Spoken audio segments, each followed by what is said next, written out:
नमस्कार दोस्तों। वो कहते हैं ना, तुम तो जियो जैसे निकले, तुम तो जियो जैसे निकले, हमें तुम्हारी लत लगी और तुम्हारे भाव बढ़ गए।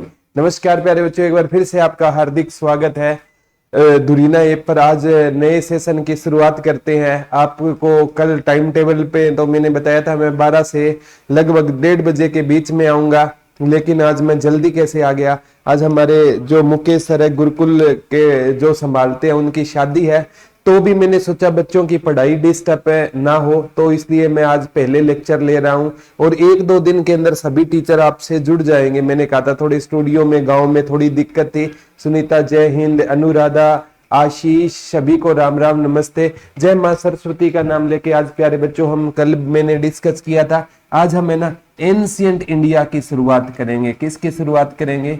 Ancient India. मैंने बताया था एक एंशिएंट इंडिया होता है, एक मिडिवल इंडिया होता है, एक मॉडर्न इंडिया होता है। तो एंशिएंट इंडिया जिसे आप प्राचीन भारत बोलते हो, क्या बोलते हो? प्राचीन भारत बोलते हो। मिडिवल इंडिया जिसे आप मध्यकालीन भारत बोलते हो, और मॉडर्न इंडिया जिसे आप आधुनिक भारत बोलते हो। कौन सा भारत बोलते हो? आधुनिक भारत बोलते हो। पर अब बात आती है कि प्राचीन भारत। सर को मुबारकबाद हम स्टूडेंट की तरफ, थैंक यू सर। आज मेरी पहली क्लास है निकिता जी, थैंक यू गुरु जी, मुझे बेस्ट है। अरे कोई दिक्कत नहीं सुनीता जी, ठीक है। नमस्ते रेशमा जी। लास्ट में आज बहुत कमेंट आ रहे हैं, लास्ट में थोड़े कमेंट पढ़ेंगे, पहले क्लास शुरू करते हैं। प्राचीन भारत है ना प्यारे बच्चों, ये कब से कब तक है? जब से ना मानव का क्या हुआ है? जन्म हुआ है। उससे लेकर जो 712 ईस्वी तक का इतिहास है ना, वो हम किस में काउंट करेंगे? प्राचीन भारत में। और 712 में आपको पता है कि मध्यकालीन भारत की शुरुआत होती है। मोहम्मद बिन कासिम सिंध के राजा दाहिर पर आक्रमण करता है, तो 712 ईस्वी से लेकर जो 1707 अंतिम शक्तिशाली मुगल बादशाह था औरंगजेब, उसकी मृत्यु तक है ना कौन सा भारत चलता है? मध्यकालीन भारत चलता है। और प्यारे बच्चों जो 1707 से आगे तक का इतिहास था ना, वो किस में काउंट होता है? आप 1947 तक बोलते हो इसे आधुनिक भारत, या आप नेहरू युग के रूप में भी इसे जानते हैं, नेहरू युग भी इसको कहा गया था। तो आधुनिक भारत 1707 से लेकर 1947 तक के भारत को आधुनिक भारत कहा जाता है, ठीक है। तो प्राचीन भारत, मध्यकालीन भारत, यानी 1707 के बाद का जितना भी भारत है वो मॉडर्न इंडिया में क्या किया जाता है? काउंट किया जाता है। तो आज हम है ना बच्चों को मध्यकालीन और आधुनिक भारत जल्दी याद होता है, लेकिन ना एंशिएंट इंडिया में दिक्कत होती है। तो आज मैं पहले एंशिएंट इंडिया की प्यारे बच्चों शुरुआत करेंगे। आज हम पढ़ेंगे प्राचीन भारत। क्या पढ़ेंगे? प्राचीन भारत। और प्यारे बच्चों प्राचीन भारत पढ़ने से पहले ना इतिहास की ना 3-4 चीजें आपको जान लेनी चाहिए, जिससे ना इतिहास में क्वेश्चन 101% पक्का आ रहा है। प्रिया जी गुड मॉर्निंग, ठीक है। Sunita ji thank you.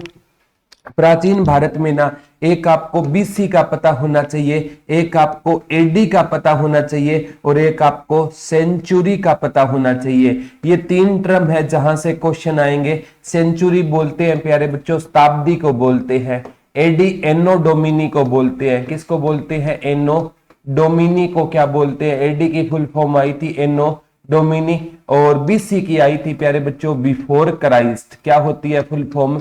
Before Christ, यानी क्राइस्ट के जन्म से पहले, बिफोर क्राइस्ट। तो ये याद कर लेना, इनकी फुल फॉर्म भी आएगी बीसी, बिफोर क्राइस्ट, एडी, एनो डोमिनी, और सेंचुरी किसको बोला जाता है? शताब्दी को बोला जाता है। किसको बोला जाता है? शताब्दी को बोला जाता है, ठीक है। अब बात आती है प्यारे बच्चों, एक बार ना एच स्टेट में क्वेश्चन आया था, उसमें बीसीए की फुल फॉर्म पूछ ली थी, तो इसकी बीसीई की फुल फॉर्म पूछ ली थी। तो बीसीई की फुल फॉर्म प्यारे बच्चों बिफोर कॉमन एरा हो जाएगी। ये क्वेश्चन आया था बिफोर कॉमन एरा, ये पेपर में भी आ गया बिफोर कॉमन एरा। ये रट लेना प्यारे बच्चों, ये एच स्टेट में आया हुआ क्वेश्चन है, मोस्ट इंपोर्टेंट में डाल लेना। बीसीई की फुल फॉर्म क्या रहेगी? Before common era. क्या रहेगी? Before common era. बीसी क्या होता है? Before Christ. यानी प्यारे बच्चों पहले बीसी में क्या चला करते थे? सन है ना, वो उल्टे चला करते थे। जैसे महात्मा बुद्ध का जन्म 563 ईसा पूर्व हुआ, और जब 561 ईसा पूर्व आया ना, तो महात्मा बुद्ध कितने वर्ष के हो चुके थे? 2 वर्ष के हो चुके थे। तो प्यारे बच्चों बीसी में क्या चलता है? प्यारे बच्चों क्या चलता है कि जन्म से ये सन क्या चलते थे? हमेशा उल्टे चलते थे। एनो डोमिनी एडी में सन आगे चलते हैं। जैसे कहते हैं प्यारे बच्चों क्राइस्ट का जन्म है ना 4 एडी में माना जाता है, और कुछ तो कहते हैं प्यारे बच्चों 0 एडी में किसका जन्म हुआ था? क्राइस्ट का जन्म हुआ था। तो इससे पहले का इतिहास बिफोर क्राइस्ट में है, और एडी के बाद ईसवी चलेगी। अब 4 से 5 ईसवी, 6 ईसवी, 7 ईसवी। पहले सन आप पढ़ते हो कि सम्राट अशोक है ना, वो 200 मतलब आप पढ़ोगे 272 ईसा पूर्व गद्दी पर बैठा था। 261 ईसा पूर्व सम्राट अशोक ने कलिंग का युद्ध लड़ा। पहले सन क्या चलते थे? उल्टे, तो उसको बोला जाता है बीसी बिफोर क्राइस्ट। एनो डोमिनी का अर्थ होता है एडी, और सेंचुरी हमेशा आगे चलती है। जैसे ही प्यारे बच्चों 1901 हुआ तो हमने कह दी ये 20वीं शताब्दी है, और जैसे ही 2001 हुआ हमने कह दी ये कौन सी शताब्दी चल रही है? 21वीं शताब्दी चल रही है। और आज भी प्यारे बच्चों जब आप नरेंद्र मोदी जी को सुनोगे ना, वो कहेगा ये 21वीं शताब्दी का भारत है जो ईंट का जवाब पत्थर से देना जानता है। और प्यारे बच्चों हमारी जनरेशन ऐसी जनरेशन है जिन्होंने ना 20वीं शताब्दी भी देखी है, 21वीं शताब्दी भी देखी है। जिनका 1999 में भी जन्म हुआ है ना, उन्होंने 20वीं शताब्दी भी देखी है। 21वीं तो हम लकी जनरेशन मान सकते हैं, और वैसे अनलकी भी खुद को मान सकते हैं। हमारी लास्ट ऐसी जनरेशन है प्यारे बच्चों जिसके जन्म के टाइम में है ना फोटो फोन से नहीं खींची गई। आज तो प्यारे बच्चों जन्म होते ही ना सीधा सेल्फी अपलोड हो जाती है, इतने बजकर इतने मिनट पर इतने सेकंड पर न्यू बोर्न बेबी। हमारी जनरेशन क्या थी? वो सेल्फी से क्या रह गई थी? वंचित रह गई थी। तो हम अपने आप को दोनों में काउंट कर सकते हैं, लकी दोनों शताब्दी देखी, अनलकी। ठीक है, हाँ आज से ही गजेंद्र जी बैच शुरू है। ठीक है, तो अब इंपॉर्टेंट है सेंचुरी क्या होती है, शताब्दी होती है। शताब्दी हमेशा क्या चलती है? आगे चलती है। गुड मॉर्निंग राकेश भाई, सुनीता गुड मॉर्निंग। ठीक है, तो यहां से ये 3 चीजें आपको याद करनी बहुत ज्यादा जरूरी है। अब बात आती है प्यारे बच्चों, अगर इतना पढ़ लिया ना, बीसी से आप बिफोर क्राइस्ट सन उल्टे चलेंगे, एनो डोमिनी आगे चलेंगे। सेंचुरी हमेशा 100 साल की होती है, सेंचुरी 100 साल की होती है। 2001 आते 21वीं, 2201 आते ही 23वीं शताब्दी हो जाएगी। अब है ना प्यारे बच्चों एक मानव कर्म से क्वेश्चन आते हैं कि मानव कर्म, इनका भी कर्म याद होना चाहिए। वर्तमान में जो मानव है ना वो होमो सेम्पियन है। क्या वो स्टार्टिंग में ही होमो सेम्पियन था? ये पेपर में पूछा गया था, एक बार ये क्वेश्चन आया था। सबसे पहले ना रामा पिथेकस आया था। क्या आया था? कौन सा मानव आया था? रामा पिथेकस आया था। कौन सा मानव आया था? रामा पिथेकस आया था। फिर प्यारे बच्चों ऑस्ट्रोपिथेकस आया था। फिर होमो इरेक्टस आया था, ये पेपर में आया था। रामा पिथेकस आया था। सबसे पहले क्या आया था? रामा पिथेकस आया था। फिर आया था प्यारे बच्चों ऑस्ट्रोपिथेकस आया था। ऑस्ट्रोपिथेकस आया था। फिर आया था रामा इरेक्टस आया था। क्या आया था? रामा याद करा दूंगा, रामा इरेक्टस आया था। और वर्तमान में मानव कौन रहेगा? होमो सेम्पियन रहेगा। कौन सा मानव रहेगा? होमो सेम्पियन रहेगा। ये मानव के कर्म से भी क्वेश्चन है, आ जाते हैं पेपर में। ये क्वेश्चन बहुत बार आएगा। होमो इरेक्टस, ऑस्ट्रोपिथेकस, रामा इरेक्टस और होमो सेम्पियन रहेगा। कौन सा रहेगा? ये प्यारे बच्चों ये होमो इरेक्टस रहेगा, रामा इरेक्टस नहीं है। इसको हम बोलेंगे होमो इरेक्टस बोलेंगे। ठीक है, सबसे पहले रामा पिथेकस आया, फिर ऑस्ट्रोपिथेकस आया, फिर होमो इरेक्टस आया। अब का मानव का क्रम कौन सा रहेगा? होमो सेम्पियन रहेगा। अब आप कहोगे गुरुजी आपने बता दिए, हम याद कैसे करें? अब याद करेंगे। सबसे पहले प्यारे बच्चों क्या आएगा? भगवान श्री राम आएंगे, तो रामा पिथेकस। और भगवान श्री राम आएंगे ना, तो भगवान श्री राम में हमारी आस्था होगी, तो ऑस्ट्रोपिथेकस।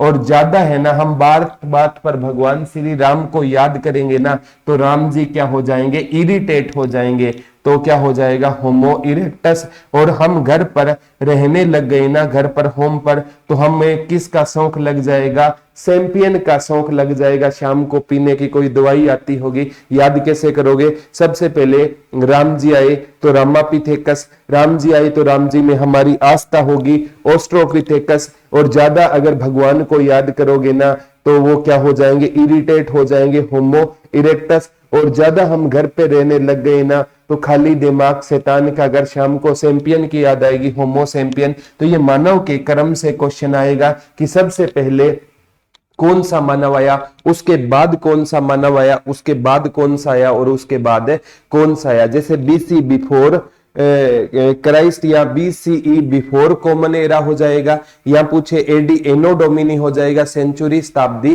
हो जाएगा। अब बात आती है प्यारे बच्चों, हमें इतिहास को जानने के लिए ना, प्राचीन इतिहास को, इसको कितने भागों में पढ़ना होगा? 3 भागों में पढ़ना होगा। एक बोलते हैं इसे प्राग ऐतिहासिक काल। कौन सा काल बोलते हैं? प्राग ऐतिहासिक काल बोलते हैं। एक को बोला जाता है प्यारे बच्चों आद ऐतिहासिक काल बोला जाता है। कौन सा काल बोला जाता है? आद ऐतिहासिक काल बोला जाता है। कौन सा काल बोला जाता है? आद ऐतिहासिक काल बोला जाता है। और एक को कौन सा काल बोला जाएगा? ऐतिहासिक काल बोला जाएगा। कौन सा काल बोला जाएगा? ऐतिहासिक काल। 3 पार्ट रहेंगे, प्राग ऐतिहासिक काल, आद ऐतिहासिक काल और ऐतिहासिक काल। अब बात आती है कि प्राग ऐतिहासिक काल के बारे में इसकी खोजकर्ता कौन थे? रॉबर्ट ब्रूस फुट ने ना प्राग ऐतिहासिक काल की क्या की थी? खोज।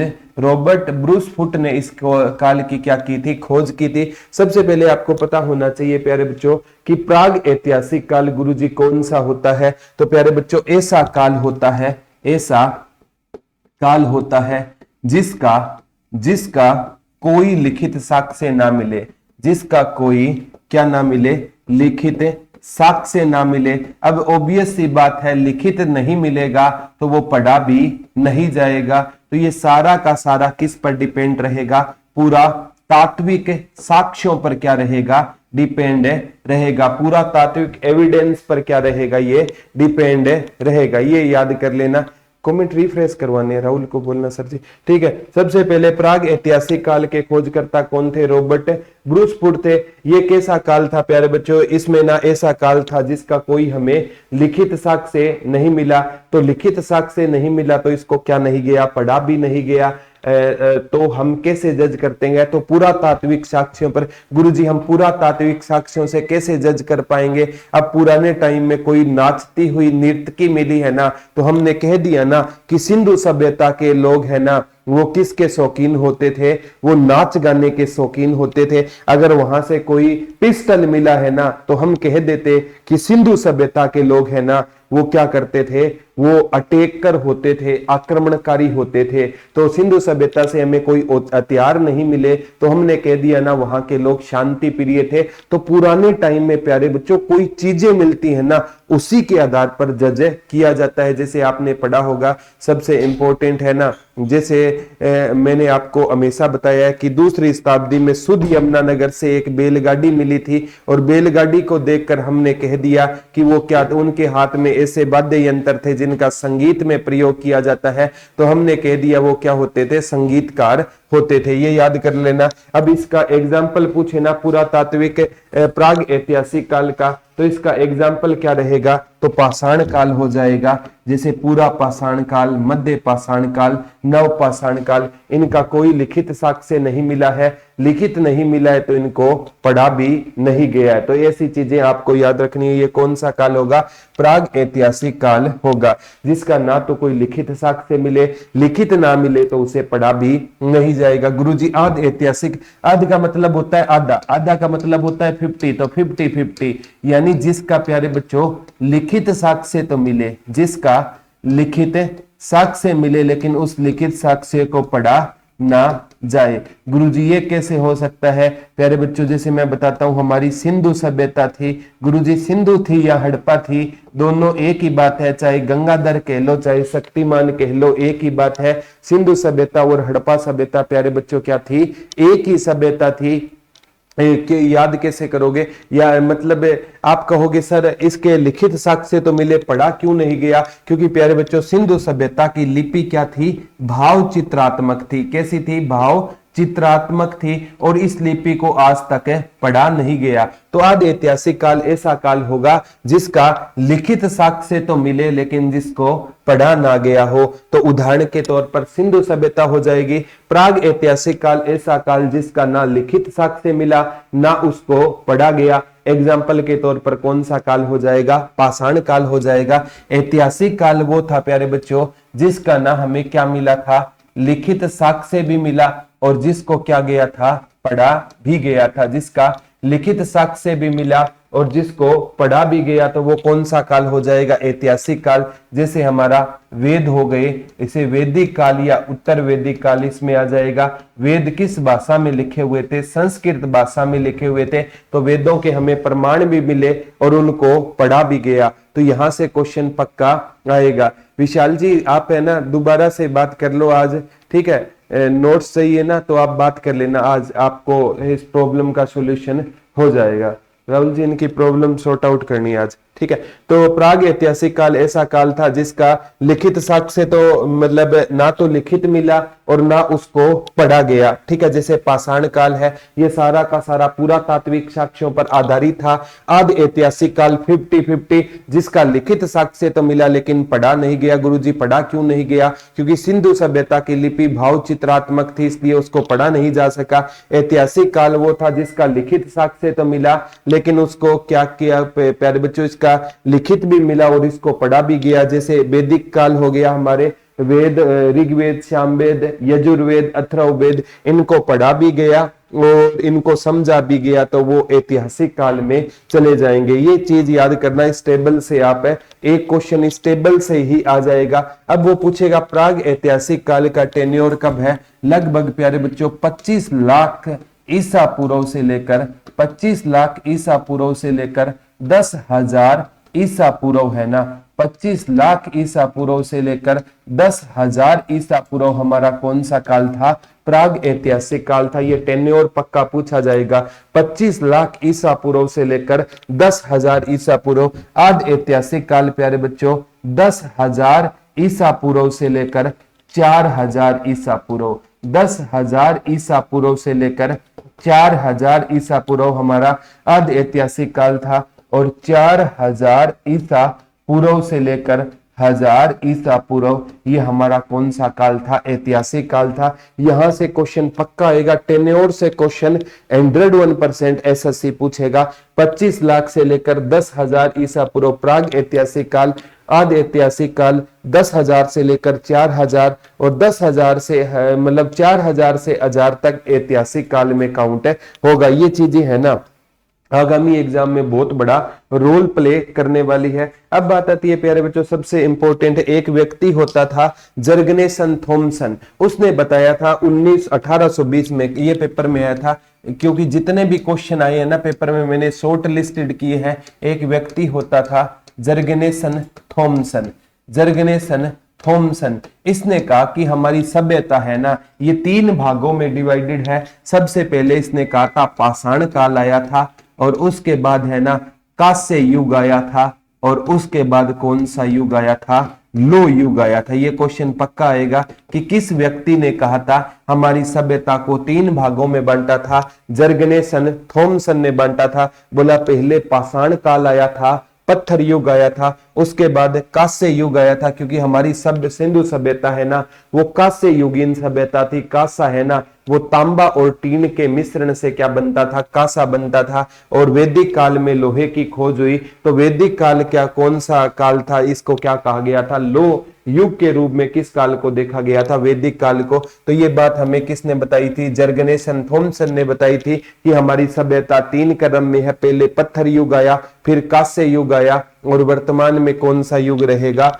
लो। बाद में ऐतिहासिक काल यानी वैदिक सभ्यता किस युग में आई थी? लो युग में आई थी। लोहे की क्या की थी? खोज की गई थी। अब प्यारे बच्चों प्राग ऐतिहासिक काल को जानने के लिए ना इसको कितने भागों, हाँ एक पेपर में पूछा जाता है कि अलेक्जेंडर कनिंघम नामक व्यक्ति है उसे भारतीय पुरातात्विक का क्या कहा जाता है? विभाग का जनक कहा जाता है। भारतीय पुरातात्विक विभाग का जनक, भारतीय पुरातात्विक विभाग का जनक किसे कहा जाता है? तो भारतीय पुरातात्विक विभाग का जनक प्यारे बच्चों किस व्यक्ति को कहा जाता है? अलेक्जेंडर कनिंघम को कहा जाता है। अलेक्जेंडर कनिंघम को ना भारतीय पुरातात्विक इतिहास का क्या कहा जाता है? जनक कहा जाता है, क्योंकि इसने बताया था प्यारे बच्चों की हमारी सभ्यताओं को हमें जानना है ना, तो हमें किसको पढ़ना होगा? अभिलेखों को पढ़ना होगा। और पेपर में ये क्वेश्चन आएगा कि अभिलेखों के माध्यम से शिक्षा देने वाला भारतीय इतिहास का पहला राजा कौन होता था? सम्राट अशोक ने अभिलेखों के माध्यम से शिक्षा दी थी। और अलेक्जेंडर कनिंघम ने कहा था कि भारतीय इतिहास को जानना है तो हमें पुस्तकें पढ़नी पड़ेगी, जैसे प्यारे बच्चों हवेन स्वांग की, सीयू की हो गई, ठीक है। तो इसने कहा किताब उल रहला है ना, वो इब्न बतूता की हो गई, जो 1333 में मोरको यात्री था, भारत आया था। और एक इसने कहा था हमें विदेशी वृत्तांत पढ़ने हैं, विदेशी वृत्तांत पढ़ते हैं, विदेशी इतिहासकारों की पुस्तक पढ़नी है। ये बात किसने बताई थी? अलेक्जेंडर कनिंघम ने। इसीलिए इसे पुरातात्विक इतिहास का क्या कहा जाता है? जनक कहा जाता है। किसको? अलेक्जेंडर कनिंघम को कहा जाता है। इसने कहा अभिलेखों के माध्यम से, पुस्तकों के माध्यम से, विदेशी वृत्तांत के माध्यम से हम किसके बारे में जान सकते हैं? भारतीय इतिहास के बारे में जान सकते हैं। ये क्वेश्चन एक जितने भी आए हैं ना, मैंने नोट किए हुए हैं, ये सारे के सारे आपसे एग्जाम में पूछे जाएंगे। अब प्यारे बच्चों इस इतिहास को जानने के लिए ना आगे है ना, जो हमारा प्राग ऐतिहासिक काल है ना, इसको आगे 3 पार्टों में डिवाइड किया गया है। प्राग ऐतिहासिक काल को कितने पार्टों में डिवाइड किया गया है? 3 पार्टों में डिवाइड किया गया है। एक इसको बोलेंगे हम पूरा पाषाण काल। कौन सा काल प्यारे बच्चों? पूरा पाषाण काल बोलेंगे। कौन सा काल बोलेंगे? पूरा पाषाण काल बोलेंगे। एक बोलेंगे प्यारे बच्चों इसको मध्य पाषाण काल बोलेंगे, मध्य पाषाण काल बोलेंगे। और एक बोलेंगे प्यारे बच्चों नव पाषाण काल। कौन सा काल? नव पाषाण काल बोलेंगे, ठीक है। तो हमारे सभ्यता को जानने के लिए प्राग ऐतिहासिक काल को भी आगे कितने पार्टों में डिवाइड किया गया? निशा जी गुड मॉर्निंग सर, प्लीज ये वाला एक बार और बता सकते हो? हाँ आशीष जी मैं बता देता हूं कि जो हमारा ना जर्गनेसन थॉमसन नामक एक व्यक्ति ने बताया कि हमारी सभ्यता 3 क्रम में है। पहले पाषाण काल आया, फिर कांस्य युग आया, फिर कौन सा काल आया था? हमारा लो युग आया था। अलेक्जेंडर कनिंघम को भारतीय पुरातात्विक का जनक कहा जाता है। उसने कहा कि अगर हमें सभ्यताओं को जानना है तो अभिलेखों को पढ़ना होगा, पुस्तकें पढ़नी होगी, विदेशी वृत्तांत पढ़ने होंगे। फिर अगर प्राग ऐतिहासिक काल को हमें अच्छे से जानना है ना, तो इसको आगे 3 पार्टों में डिवाइड किया गया है। मतलब पूरा पाषाण काल, मध्य पाषाण काल और नव पाषाण काल। मैंने बताया प्राग ऐतिहासिक काल को किसने, इसके खोजकर्ता कौन थे? तो रॉबर्ट ब्रूस फुट है ना, इसके खोजकर्ता होते थे। और जो पूरा पाषाण काल है ना, इसके भी खोजकर्ता कौन होते थे? तो रॉबर्ट ब्रूस फुट ने ना इसकी क्या की थी? खोज की थी। और मध्य पाषाण काल की प्यारे बच्चों कहते हैं सी कार्लाइज ने, सी कार्लाइज ने ना किस काल की खोज की थी? मध्य पाषाण काल की। और नव पाषाण काल की खोजकर्ता कौन थे? ली मैनसूरीज। कौन होते थे? ली मैनसूरीज ने किसकी खोज की थी? तो ली मैनसूरीज ने ना नव पाषाण काल की खोज की थी। ये पेपर में पक्का पूछा जाएगा। इसकी खोज है ना 1863 में हुई थी, इसकी खोज 1867 में हुई थी, इसकी खोज 1860 में। देखो नव पाषाण काल है, लेकिन खोज सबसे क्या हुई है? इसकी पहले हुई है। याद कैसे करोगे? अब आप कहोगे सर आपने लिख दिया, याद कैसे करें? याद करना बड़ा आसान है प्यारे बच्चों। रॉबर्ट ब्रूस फुट को आप आरबीएफ पढ़ना, RBF, Robert Bruce foot. RBF लिख दिया, कोई गुना तो नहीं किया ना, याद ही करना है। और इसको ना पढ़ेंगे कार, क्या पढ़ेंगे? कार पढ़ेंगे। और इसको क्या पढ़ेंगे? मंसूरी पढ़ेंगे। क्या पढ़ेंगे? मंसूरी, ली मंसूरीज। याद कैसे करोगे? जो रानी मुखर्जी का जो बॉयफ्रेंड था ना, वो क्या था प्यारे बच्चों? काला था। और वो क्या ले आया? कार ले आया। रानी मुखर्जी का जो बॉयफ्रेंड था ना, वो काला था और वो क्या ले आया? कार ले आया। और फिर वो फीलिंग लेने के लिए कहां चले गए? मंसूरी चले गए। अब वो रानी मुखर्जी का बॉयफ्रेंड काला था, कार ले आया, फीलिंग लेने के लिए कहां गए? मंसूरी। तो आरबीएफ है, पूरा पाषाण काल रॉबर्ट ब्रूस फुट, मध्य पाषाण काल सी कार्लाइज और नव पाषाण काल ली मैनसूरीज। ऐसे करके ना आप तीनों चीजों को क्या पढ़ सकते हो, आसानी से याद कर सकते हो। तीनों चीजों को आसानी से ऐसे करके याद कर सकते हो। पूरा पाषाण काल रॉबर्ट ब्रूस फुट हो जाएगा, मध्य पाषाण काल सी कार्लिस हो जाएगा और नव पाषाण काल के खोजकर्ता कौन थे, ली मैनसूरीज। इसको पूरा पाषाण 1863 में खोजा गया, मध्य पाषाण काल 1867 में खोजा गया और नव पाषाण काल 1860 में खोजा गया। अब इनके बारे में एक एक डिटेल में पढ़ाऊंगा, पहले इस चीज को आप नोट कर लो। प्राग ऐतिहासिक काल के भी जनक कौन होते थे, रॉबर्ट ब्रूस फुट होते थे। अब इसको डिटेल में हम पढ़ेंगे। ये चीजें याद करने के लिए, कहीं और फीलिंग मत ले जाना, ठीक है आशीष जी, ये चीज है याद करने के लिए है। अब बात आती है प्यारे बच्चों, जैसे हमने लिख दिया यहाँ पर पूरा पाषाण काल लिख दिया, ठीक है, यहाँ पर लिख दिया हमने मध्य पाषाण काल लिख दिया, मध्य पाषाण काल लिख दिया और यहां पर हमने लिख दिया नव पाषाण काल। इनमें डिफरेंस से क्वेश्चन आएंगे। और यहां पर लिख दिया हमने साक्ष्य, ये टेबल बनानी है कि कौन कौन से साक्ष्य मिले थे। अब बात आती है प्यारे बच्चों सबसे पहले आग, ठीक है। अब ये पेपर में आता है कि मनुष्य ने आग जलाना कब सीखा। अब कुछ किताबें हैं ये बताती है कि मनुष्य ने ना आग जलाना कब सीखा था, नव पाषाण काल में, जो गलत है प्यारे बच्चों। आग है ना ये पूरा पाषाण काल में भी थी, आग है ना वो मध्य पाषाण काल में भी थी और आग नव पाषाण काल में भी है। कहते हैं प्यारे बच्चों दो बच्चे है ना जंगल में बैठे थे, आपस में वो पत्थरों से खेल रहे थे, पत्थर से एक चिंगारी निकली और जंगल में क्या लग गई थी, आग लग गई थी। अब आपकी तरह प्यारे बच्चों कोई व्हाट्सएप तो है नहीं कि हाय हेलो में सारी रात निकाल दे और फिर कहें हवा का झोंका मेरा मन मो गया और आज फिर माँ का लाडला बिना पढ़े सो गया। ऐसी चीजें उनके टाइम में थी नहीं, बेचारे पत्थर से खेलेंगे ना। कहते हैं पत्थर आपस में जब जोर जोर से टकरा रहे थे, एक चिंगारी निकली और आग जल गई। आग की उनको ज्यादा नॉलेज नहीं थी, लेकिन मनुष्य ने आग जलाना किस काल में सीखा था, पूरा पाषाण काल में। मध्य पाषाण काल वालों को आग की थोड़ी ज्यादा जानकारी थी, वो मतलब मांस को पका भी लिया करते थे और नव पाषाण काल में विधिवत आग का प्रयोग मनुष्य ने सीख लिया। एक एग्जाम में पूछा गया था प्यारे बच्चों, ये जो है ना अगर मैं इनके खान पान की बात करूं ना, पहले है ना ये क्या होते थे, ये आंखें टक होते थे, आंखें टक होते थे। पूरा पाषाण वाले के लोग ये खाद्य संग्रह होते थे, जिसे आप फूड गेटर बोलोगे। क्या बोलोगे, फूड गेटर होते थे। ये भी क्या होते थे प्यारे बच्चों, आंखें टक होते थे, आंखें टक होते थे, यानी भोजन की तलाश में एक स्थान से दूसरे स्थान तक घूमते रहते थे।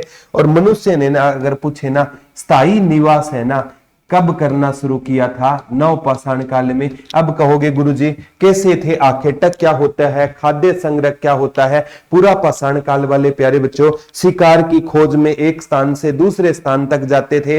एक स्थान पर ना शिकार जब खत्म हो जाया करता था ना, तो वो दूसरे स्थान पर शिकार के लिए चले जाया करते थे। अब आप कहोगे गुरुजी एक स्थान पर शिकार खत्म कैसे कर सकते हैं। प्यारे बच्चों आपको पता ही है ना, मतलब इनके टाइम में भोजन तो था नहीं, ये शिकारी होते थे, तो ये क्या कर देते थे प्यारे बच्चों, झुंड में शिकार किया करते थे। अब सपोज करो कि ये पूरा पाषाण काल वाले लोग है ना कहां पर आए हैं, फतेहाबाद आए हैं। कहां आए हैं, फतेहाबाद आए हैं और इनको शिकार करना है। तो फतेहाबाद में जितने भी प्यारे बच्चों बिल्ली थी ना, उन सभी बिल्लियों की इन्होंने सर्विस कर दी। अब फतेहाबाद की बिल्ली समाप्त हो गई, इंसान की भूख तो समाप्त नहीं होगी ना। फतेहाबाद से इंसार चले गए, इंसार जाते ही सारी इंसार की बिल्लियों की सर्विस कर दी, आगे आंसी चले गए, आंसी से आगे दिल्ली चले गए। तो इन्हें क्या बोलते हैं, फूड गेटर बोलते हैं, खाद्य संग्रह बोलते हैं, जो मतलब शिकार के लिए एक स्थान से दूसरे स्थान पर जाते, एक स्थान पर शिकार खत्म, सेकंड स्थान पर चले जाते थे। ये भी आंखें टक होते थे। और मनुष्य ने ना स्थायी निवास किस काल में शुरू किया था, नव पाषाण काल में। अब प्यारे बच्चों आप अगर स्थायी निवास करोगे ना तो किसकी शुरुआत हो जाएगी?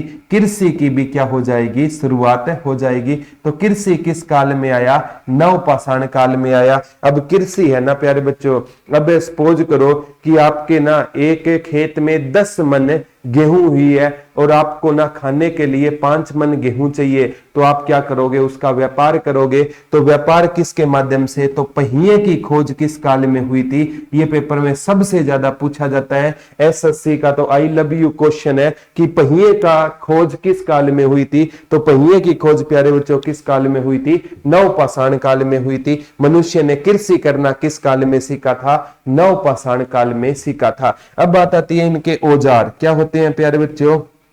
इनके औजार जो पूरा पाषाण काल के औजार होते थे ना, इनको एक्रोलिथ बोला जाता था। क्या बोला जाता था? एक्रोलिथ बोला जाता था। यानी ये बड़े पत्थरों के औजार थे। किसके थे? बड़े पत्थरों के बने होते थे। अब एक्रोलिथ में बड़े पत्थर का मतलब क्या होता है? ये ना शिकार के लिए जिसका प्रयोग करते थे ना, वो किसका करते थे? कुल्हाड़ी का प्रयोग करते थे। अब आप कहोगे गुरुजी जो लोहे की खोज तो हुई थी वो तो किस काल में हुई थी? ऐतिहासिक काल में लोहा आया है। तो ये कुल्हाड़ी कैसे बनाते थे? तो प्यारे बच्चों ये कुल्हाड़ी कैसे बनाते थे?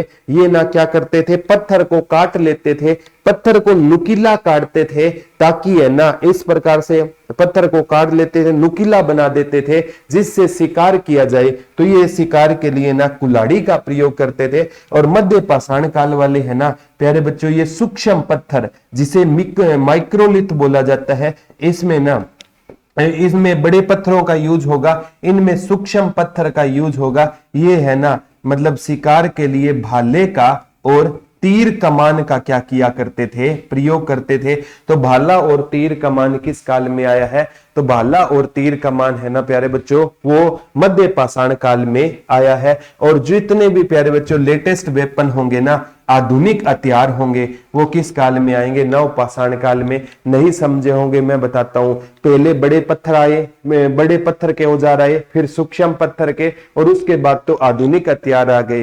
प्यारे बच्चों ये होता है, हमेशा से होता है। आप आज से 15 साल पहले चले जाओ, जब फोन आया था मार्केट में, और फोन है ना उसका साइज इतना बड़ा होता था कि अगर किसी के ना सर पर फोन मार दो ना तो फोन का कुछ नहीं बिगड़ेगा, सामने वाले का सर जरूर फूट जाएगा। इतने बड़े फोन हुआ करते थे। फिर धीरे धीरे फोन क्या हो गए हैं, मतलब थोड़े स्लिम होते गए हैं, और आजकल तो फोन बिल्कुल स्लिम हो गए हैं। और आजकल लोगों को ना स्लिम चीजों का ज्यादा शौक है। कहीं फीलिंग मत ले जाना, मैं फोन की बात कर रहा हूं, ठीक है। तो मतलब क्या होती है, जैसे जैसे हमारी टेक्नोलॉजी एडवांस होगी ना, तो चीजें है ना क्या होती जाएगी? स्लिम होती जाएगी। और चीजों में ना मतलब क्या, एक छोटी सी बात बताता हूं। आज से 10 साल पहले देखो, मोबाइल मार्केट पर नोकिया का पूरा राज हुआ करता था, लेकिन नोकिया ने खुद को टाइम के साथ अपडेट नहीं किया, मार्केट से आउट हो गया। सैमसंग दूसरे नंबर पे था, सैमसंग ने खुद को अपडेट कर लिया। आज भी सैमसंग के फोन की क्या है? मार्केट है। तो तभी आपको कहता हूं प्यारे बच्चों, खुद को अपडेट करो, नहीं डायनासोर हो जाओगे, जैसे नोकिया डायनासोर हो गया है, ठीक है। तो ये चीजें आपको याद रखनी है। अब एक बार पेपर में पूछा गया था कि मूर्ति पूजा, ठीक है, ये मूर्ति पूजा है ना, ठीक है, मूर्ति पूजा के रूप में ये किसका प्रयोग करते थे? अब है ना जैसे पूरा पाषाण काल लिख दिया, यहां पर मध्य पाषाण काल लिख दिया, कमेंट रिफ्रेश करना सर, यहां पर नव पाषाण काल कर दिया, और यहां पर एविडेंस कर दिया हमने साक्ष्य। तो सबसे पहले आना है मूर्ति पूजा। कौन सी पूजा? मूर्ति पूजा। तो प्यारे बच्चों पूरा पाषाण काल के लोग है ना, ये प्रकृति की क्या किया करते थे? मूर्ति पूजा किया करते थे। और ये भी किसकी मूर्ति? प्रकृति में रहेंगे तो प्रकृति की मूर्ति पूजा करेंगे। ये भी प्रकृति की मूर्ति पूजा करते थे, नेचर की। और मनुष्य, इन्होंने ना मातृ देवी की पूजा किस काल में हुई है, या देवी देवताओं की पूजा किस काल में शुरू हुई है? तो देवी देवताओं की पूजा प्यारे बच्चों किस काल में शुरू हुई थी? नवपाषाण काल में देवी देवताओं की क्या हुई है? पूजा। एक जगह है टोन्स वैली उत्तराखंड में। कौन सी जगह है? टोन्स वैली कहां पर रहेगी प्यारे बच्चों, उत्तराखंड में रहेगी। वहां से एक रुद्राक्ष की माला मिली है और वो किस काल की माला है, नवपाषाण काल की माला है। ये एग्जाम्पल आया था टोन्स वैली उत्तराखंड में। तो मूर्ति पूजा ये प्रकृति की पूरा वाले, मध्य पाले और नवपाषाण काल वाले मातृ देवी की करते थे। अब बात आती है प्यारे बच्चों पहनावा, ठीक है। ये पूरा पाषाण काल वाले तो कुछ पहनते ही नहीं थे, वैसे ही मार्केट में घूमते रहते थे। मार्केट तो क्या, बेचारों के टाइम में जंगल थे। और मध्य पाषाण काल वाले है ना, कोई फंक्शन में जाना हो, जैसे किसी की कोई शादी वगैरह हो, तो ये है ना क्या लपेट लिया करते थे, पत्तों की छाल लपेट लिया करते थे, पत्तों की छाल। और जो कपड़ा आया है ना वो किस काल में आया है, नवपाषाण काल में। पूरा पाषाण काल वाले कैसे घूमते थे, उनके पास तो कपड़े थे ही नहीं बेचारे, वैसे ही नंगे घूमते थे। मध्य पाषाण वाले कोई फंक्शन में जाना हो तो पत्तों की छाल लपेट लिया करते थे। अब आप क्या सोचते हो, आपके टाइम में शादी होती है, पुराने टाइम में क्या फंक्शन नहीं होते थे? अरे जो आज आप फीलिंग ले रहे हो ना, वो आपके पापा ने वो 25 साल पहले फीलिंग ले ली है, ठीक है। और हम सोचते हैं कि हम पापा से बहुत आगे निकल गए हैं। अरे जो आज आप जो बात सोच रहे हो वो पापा 25 साल पहले सोच चुके हैं। आप उनकी बराबरी नहीं कर सकते, पापा पापा होते हैं। तो कभी इन चीजों में फंक्शन उस टाइम भी ये होते थे, फीलिंग भी उस टाइम ये होती थी, बस फीलिंग को जाहिर करने का तरीका अलग था। आज आप है ना व्हाट्सएप पे वो इमोजी दिल वगैरह भेज देते हो, और पहले कोई पत्रों के माध्यम से होता होगा, और किसी टाइम पे कबूतर भी संदेश भेजा करते थे। तो फीलिंग जाहिर करने का तरीका अलग हो सकता है, लेकिन फीलिंग क्या होगी, फीलिंग तो क्या होगी प्यारे बच्चों, सेम होगी। तो इस चीजों में ये कपड़ों की क्या लपेट लिया करते थे, पत्तों की छाल लपेट लिया करते थे। और नवपाषाण काल में क्या आया प्यारे बच्चों, रियल में कपड़ा किस काल में आया था, नवपाषाण काल में आया। थैंक यू नीतू जी, ठीक है। एक बार पूछा गया है प्यारे बच्चों, अब चित्रकारी किसकी बात आती है, चित्रकारी की बात आती है। तो चित्रकारी है ना, ये तो बेचारे प्रकृति की क्या करते थे, चित्रकारी करते थे, प्रकृति की चित्रकारी करते थे। और ये प्रकृति के साथ है ना, इनकी चित्रकारी में ना एक कुत्ता देखा गया। तो पेपर में ये क्वेश्चन आएगा, मनुष्य ने सबसे पहले किस जानवर को पालतू बनाया था, मनुष्य ने सबसे पहले प्यारे बच्चों किस जानवर को पालतू बनाया था। तो मनुष्य ने सबसे पहले किस कुत्ते को पालतू बनाया, मनुष्य ने सबसे पहले किसकी खेती की थी, मनुष्य ने जौ की खेती या यव बोलते थे, सबसे पहले जौ की क्या की थी, खेती की थी। तो प्यारे बच्चों इन्होंने ना, इनके मतलब चित्रकारी में क्या आ गया, कुत्ता। और इनकी चित्रकारी में प्यारे बच्चों प्रकृति भी थी, कुत्ता भी था, और इनकी चित्रकारी में घर भी था। तो पेपर में आएगा, मनुष्य ने स्थायी निवास किस काल में शुरू किया था, नवपाषाण काल में शुरू किया था। मनुष्य ने स्थायी निवास किस काल में किया था, नवपाषाण काल में शुरू किया। देखो मध्य पाषाण वालों ने कुत्ता पाला, जरूर कुत्ता पाल लिया, ठीक है, लेकिन जब उनको भूख लगती थी ना, तो उस कुत्ते की वो सर्विस भी कर दिया करते थे, पकाकर खा भी जाया करते थे। मतलब वो स्थायी कुत्ता नहीं पालते थे। और स्थायी कुत्ता या कुत्ते को पालतू किस काल में बनाया गया, तो कुत्ते को पालतू है ना, नवपाषाण काल में कुत्ते को क्या बना लिया गया था, पालतू बना लिया गया। या प्रकृति भी आ गई, कुत्ता भी आ गया, घर। अब देखो सिंपल सी बात है, सारी चीजों का जवाब मिल जाएगा। अगर इंसान है ना, सपोज करो घर बना गया, घर बना गया, एक स्थान से दूसरे स्थान तक नहीं जाएगा, तो वो क्या करेगा, कृषि करेगा। और कृषि ज्यादा हो गई तो कृषि का वो क्या करेगा, व्यापार। व्यापार के लिए वो किस पर ले जाएगा, तो किसी साधन पर, तो पहिए की क्या होगी, खोज। अब वो क्या करेगा, जैसे कृषि कर ली, अब भोजन है ना वो नीचे जमीन पर तो नहीं बनाएगा ना। तो प्यारे बच्चों किसकी खोज होगी, चाक मिट्टी के बर्तन की भी क्या होगी, खोज होगी। तो प्यारे बच्चों जो चीजें आज आपको चाहिए ना रहने के लिए, वो सारी चीजें नवपाषाण काल की क्या रहेगी, देन रहेगी। पूरा पाषाण काल वाले इतने एडवांस नहीं थे। अब इनका खान पान क्या है, खान पान, ठीक है। अब ये तो बेचारे है ना, पूरा पाषाण वाले है ना कच्चा मांस खाया करते थे। इनको मांस को पकाने की इतनी ज्यादा, हालांकि आग जलाना सीख लिया, लेकिन आग का प्रयोग नहीं सीख पाए, केवल कच्चा मांस खाया करते थे पूरा पाषाण काल वाले।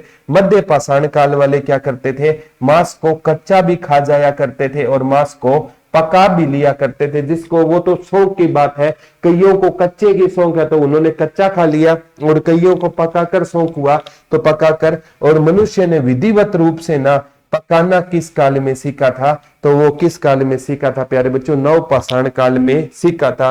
अब एक आता है दाह संस्कार। क्या आता है? दाह संस्कार। ठीक है, जैसे अंतिम संस्कार बोलते हो ना, ये क्या करते थे, पूरा पाषाण काल वाले प्यारे बच्चों ये शव को क्या कर देते थे, फेंक देते थे, शव को ना फेंक देते थे। और जब उस शव से स्मेल आने लगती थी तो उस स्थान को छोड़कर ये चले जाते थे, क्योंकि दादा कि वो रजिस्ट्री तो थी नहीं कि वहीं पर रहना है, उस टाइम ये नहीं होता था, एक स्थान पर उस से स्मेल आई तो दूसरे स्थान पर चले गए। इन्होंने प्यारे बच्चों ये शव को फेंक भी देते थे और शव को दफना भी देते थे या शव को जला भी देते थे। और विधिवत संस्कार किस काल में शुरू हुआ था, तो विधिवत है ना अंतिम संस्कार किस काल में शुरू हुआ था, नवपाषाण काल में ना विधिवत रूप से क्या शुरू हो गया था, अंतिम संस्कार शुरू हो गया। ये चीजें याद करनी है। अब आपको हंसी मजाक लग रहा होगा, इनसे प्यारे बच्चों क्वेश्चन आएंगे सिद्धार्थ भाई यहां से, तो थोड़ा सा ध्यान रखना।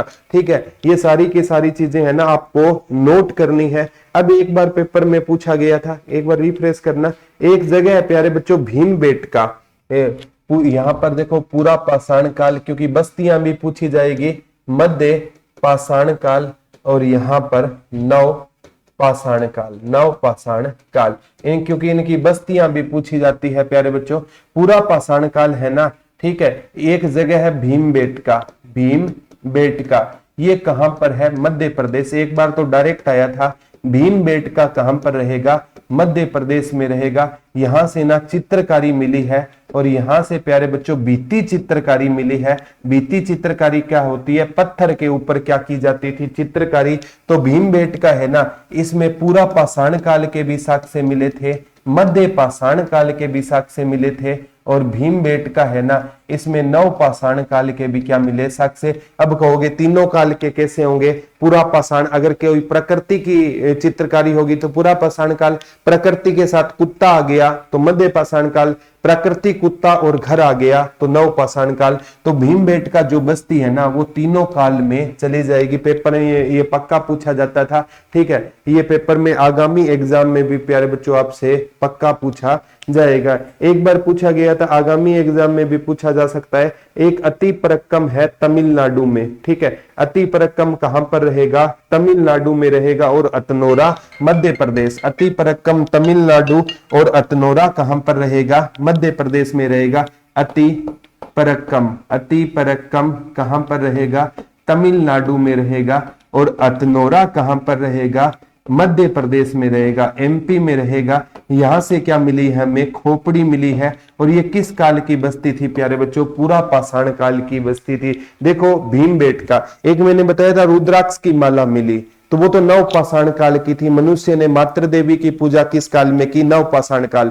तो भीमबेटका है ना, तो ये तीनों काल में जाएगा, पूरा पाषाण में भी जाएगा, मध्य में भी जाएगा, नव पाषाण काल में भी। लेकिन अतिपरक्कम तमिलनाडु है, यहां से खोपड़ी मिली है। अतनोरा मध्य प्रदेश से भी खोपड़ी मिली है, लेकिन ये किस काल की है, पूरा पाषाण काल की। गुरुजी पूरा पाषाण काल की है, आप कैसे कह सकते हो, साइंस की एक प्रणाली होती है प्यारे बच्चों C14, उससे इस खोपड़ी को निकालेंगे ना तो वो बता देगा ये कितनी पुरानी है। अगर 25 लाख से 10,000 वर्ष पुरानी है तो वो प्राग ऐतिहासिक काल की है। 10,000 से 4,000 तक है, आदि ऐतिहासिक काल की है, और 4,000 से 1000 है तो वो ऐतिहासिक काल की है। तो ये किस काल की थी, पूरा पाषाण काल की थी। एक प्यारे बच्चों पेपर में आएगा मिर्जापुर, ठीक है, मिर्जापुर, मिर्जापुर से जो कुछ औजार मिले थे वो तीनों काल में चला जाएगा। मिर्जापुर जो बस्ती है ना वो तीनों काल में रहेगी। किस काल में रहेगी, तीनों काल में रहेगी। मिर्जापुर है ना, ये प्यारे बच्चों तीनों काल में रहेगा।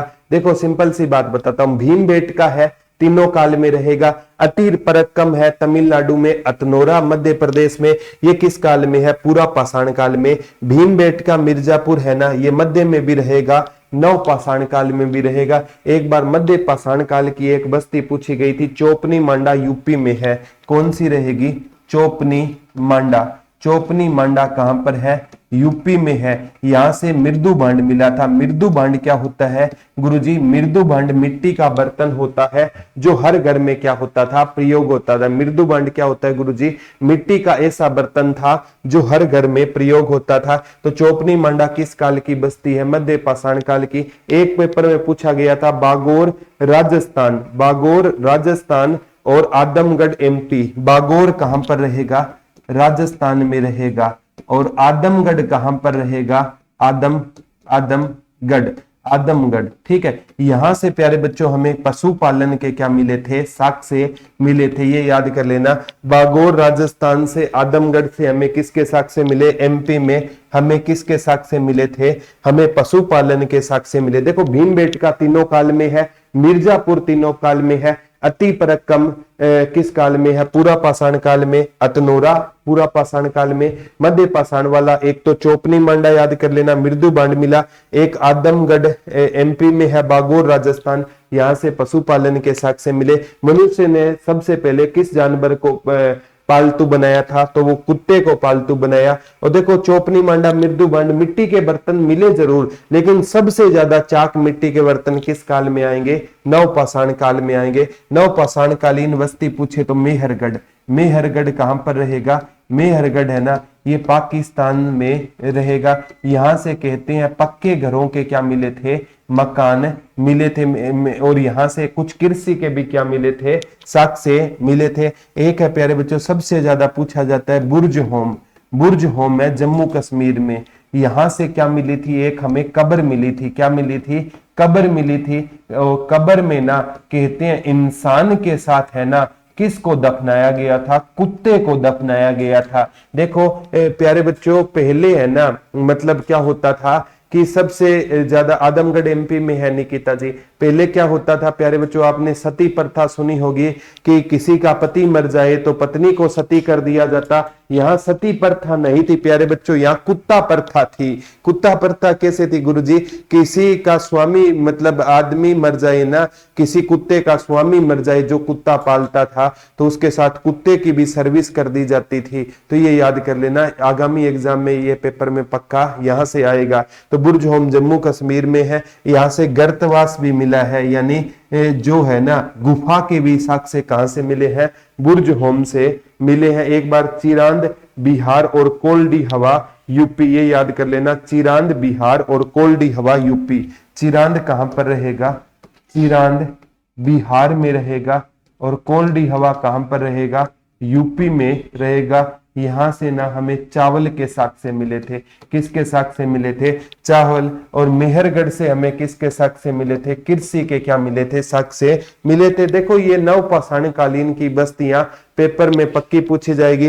देखो भीमबेटका तीनों काल में है, मिर्जापुर तीनों काल में है, नवपाषाण काल की, मेहरगढ़ पाकिस्तान में, कृषि के साक्ष्य, बुर्ज होम जम्मू कश्मीर में, गर्तवास और एक कब्र इंसान के साथ कुत्ता दफनाया गया, कोल्डी हवा यूपी में है और वहां से चावल के साक्ष्य मिले। और एक चिरांद बिहार से भी किसके साक्ष्य मिले थे? चावल के क्या मिले थे? साक्ष्य मिले थे। ये याद कर लेना। और मध्य प्रदेश मध्य पाषाण काल में भीमबेटका चला जाएगा। और एक कौन सा चला जाएगा? मिर्जापुर चला जाएगा। और बागोर राजस्थान, आदमगढ़ एमपी, यहाँ से पशुपालन के, और चोपनी मांडा यूपी मृदु भांड के। और सबसे पहले हमने पढ़ा था, कौन सा पढ़ा था गुरुजी? सबसे पहले पूरा पाषाण काल में भीमबेटका भी था, मिर्जापुर भी पूरा पाषाण काल में था, और अति परक्कम तमिलनाडु खोपड़ी मिली, और एक अतनोरा जो कहां पर था? एमपी में। ये प्यारे बच्चों आप है ना इसको ना बहुत अच्छे से डिटेल वाइज इसको पढ़ लेना। इस टेबल से ही आपको एक क्वेश्चन मिल जाएंगे। एक वो पूछे कि वहां से मतलब मृदु वो कहां से मिला है? टोन्स वैली उत्तराखंड से रुद्राक्ष की माला मिली है, वो किस काल में चला जाएगा? नवपाषाण काल में चला जाएगा। ये था आज का आपका टॉपिक। बड़ा आसान टॉपिक है, मुश्किल नहीं है। मैं थोड़ा सा बताता हूं। सबसे पहले हमने पढ़ा बीसी, बिफोर कॉमन एरा भी बोल दिया जाता है, बिफोर क्राइस्ट भी बोल दिया जाता है, एडी एंडो डोमिनी हो जाएगा, और क्या हो जाएगा प्यारे? सेंचुरी शताब्दी हो जाएगा। सबसे पहले प्यारे बच्चों पूछे ना कि जर्गनेसन थॉमसन ने 1820 में कहा कि हमारी सभ्यताओं को जानने के लिए पहले पाषाण काल पढ़ना होगा, फिर कांस्य युग, फिर लोह युग पढ़ना पड़ेगा। मानव क्रम के 4 क्रम याद कर लेना है। ठीक है। रामा सबसे पहले रामापिथेकस आया, फिर रामा इरेक्टस आया, फिर होमो फिर ओमो क्या आया था प्यारे बच्चों, पहले रामा पिथेकस, फिर रामा और फिर ओस्ट्रोपिथेकस, फिर कौन सा आया था, होमो इरेक्टस आया, और वर्तमान में क्या है, होमो सेम्पियन। तो इन क्रम से भी क्या आएंगे आपसे क्वेश्चन है पूछे जाएंगे, ठीक है।